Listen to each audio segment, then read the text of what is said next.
जय श्री कृष्णा दोस्तों, स्वागत है आपका साधना शिक्षा पर। माय डियर फ्रेंड्स, श्रीमद् भगवत की संपूर्ण गीता सीरीज चल रही है। उसमें अपन ने 13 अध्याय तक अध्ययन कर लिया था। आज 14वां अध्याय का अध्ययन करेंगे और आप ध्यान पूर्वक सुनना और अपने दोस्तों को शेयर करना। उसके उपरांत श्री कृष्ण भगवान बोले, हे अर्जुन, ज्ञानों में भी अति उत्तम परम ज्ञान को मैं फिर भी तेरे लिए कहूँगा, जिसको जानकर सब मुनिजन इस संसार से मुक्त होकर परम सिद्धि को प्राप्त हो गए। हे अर्जुन, इस ज्ञान को आश्रय करके अर्थात धारण करके मेरे स्वरूप को प्राप्त हुए पुरुष सृष्टि के आदि में पुण्य उत्पन्न नहीं होते हैं और प्रलय काल में भी व्याकुल नहीं होते, क्योंकि उनकी दृष्टि में मुझ वासुदेव से भिन्न कोई वस्तु है ही नहीं है। हे अर्जुन, मेरी महत ब्रह्म रूप प्रकृति अर्थात त्रिगुणमयी माया संपूर्ण भूतों की योनि है, अर्थात गर्भधान का स्थान है, और मैं उस योनि में चेतन रूप बीज को स्थापन करता हूँ। उस जड़ चेतन के संयोग से सब भूतों की उत्पत्ति होती है। हे अर्जुन, नाना प्रकार की सब योनियों में जितनी मूर्तियां अर्थात शरीर उत्पन्न होते हैं, उन सब त्रिगुणमयी माया तो गर्भ को धारण करने वाली माता है और मैं बीज को स्थापन करने वाला पिता हूँ।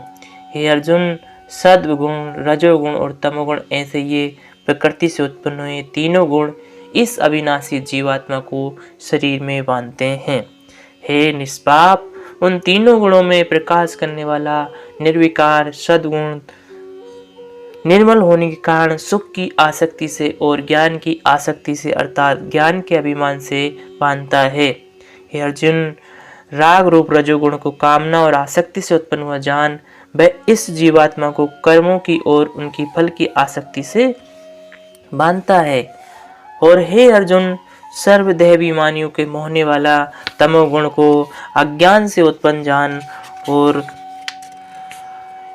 वह इस जीवात्मा को प्रमाद, आलस्य और निंद्रा के द्वारा बांधता है, क्योंकि हे अर्जुन, सद्गुण सुख में लगाता है और रजोगुण कर्म में लगाता है तथा तमोगुण तो ज्ञान को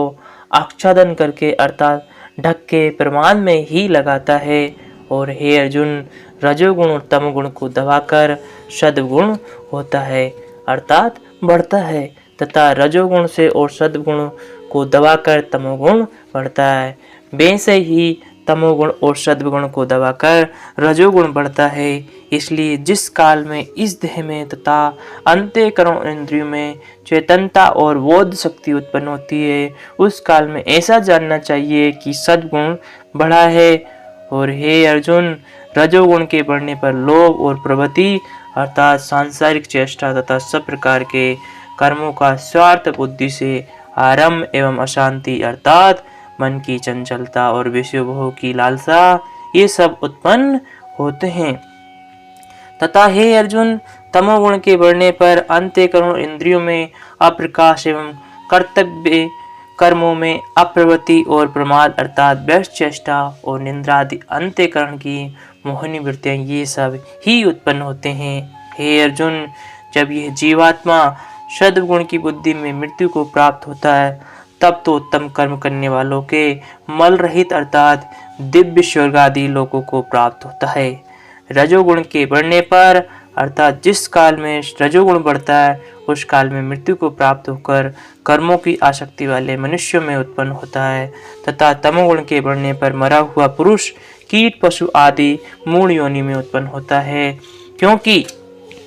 सात्विक कर्म का तो सात्विक अर्थात सुख, ज्ञान और वैराग्य आदि निर्मल फल खा गया है और राजस कर्म का फल दुख एवं तामस कर्म का फल अज्ञान खा गया है। सद्गुण से ज्ञान उत्पन्न होता है और रजोगुण से निसंदेह लोभ उत्पन्न होता है तथा तमोगुण से प्रमाद और मोह उत्पन्न होते हैं और अज्ञान भी होता है। इसलिए सद्गुण में स्थित हुए पुरुष स्वर्ग आदि उच्च लोकों को जाते हैं और रजोगुण में स्थित राजस पुरुष मध्य में अर्थात मनुष्य लोक में ही रहते हैं और तमोगुण के कार्य रूप निंद्रा, प्रमाद और आलस्य आदि से स्थित हुए तामस पुरुष अधोगति को अर्थात कीट पशु आदि नीच योनि को प्राप्त होते हैं।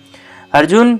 जिस काल में दृष्टा अर्थात समष्टि चेतन में एक ही भाव से स्थित हुआ साक्षी पुरुष तीनों गुणों के सिवा अन्य किसी को करता नहीं देखता अर्थात गुण ही गुणों में बढ़ते हैं, ऐसा देखता है और तीनों गुणों से अति परे सच्चिदानंद स्वरूप मुझ परमात्मा को तत्व से जानता है, उस काल में वह पुरुष मेरे स्वरूप को प्राप्त होता है तथा ये पुरुष इन स्थूल शरीर की उत्पत्ति के कारण तीनों गुणों को उल्लंघन करके जन्म मृत्यु वृद्धावस्था और सब प्रकार के दुखों से मुक्त हुआ परमानंद को प्राप्त होता है। इस प्रकार भगवान के रहस्ययुक्त वचनों को सुनकर अर्जुन ने पूछा कि हे पुरुषोत्तम, इन तीनों गुणों से अतीत हुआ पुरुष किन किन लक्षणों से युक्त होता है और किस प्रकार आचरण वाला होता है, तथा हे प्रभु, मनुष्य किस उपाय से इन तीनों गुणों से अतीत होता है। इस प्रकार अर्जुन के पूछने पर श्री कृष्ण भगवान बोले, हे अर्जुन, जो पुरुष सद्गुण के कार्य रूप प्रकाश को और रजोगुण के कार्य रूप प्रवृत्ति को तथा तमोगुण के कार्य रूप मोह को भी नहीं ना तो प्रवृत्त होने पर बुरा समझता है और ना ही निर्वृत्त होने पर उनकी आकांक्षा करता है, तथा जो साक्षी के सदृश स्थित हुआ गुणों के द्वारा विचलित नहीं किया जा सकता है और गुण ही गुणों में बढ़ते हैं, ऐसा समझता हुआ जो सच्चिदानंद परमात्मा में एक ही भाव से स्थित रहता है एवं उस स्थिति से चलायमान नहीं होता,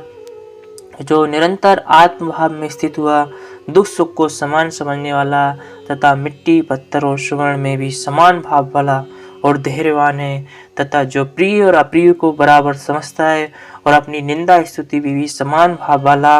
है, तथा जो मान और अपमान में सम है एवं मित्र और बैरी के पक्ष में भी सम है, वे संपूर्ण आरंभों में कर्तापन के अभिमान से रहित हुआ पुरुष गुणान्वित कहा जाता है। और जो पुरुष अव्यभिचारी भक्ति रूप योग के द्वारा मेरे को निरंतर बसता है, वह इन तीनों गुणों को अच्छी प्रकार आलिंगन करके सच्चिदानंद ब्रह्मा में एक ही भाव होने के लिए योग्य होता है। हे अर्जुन,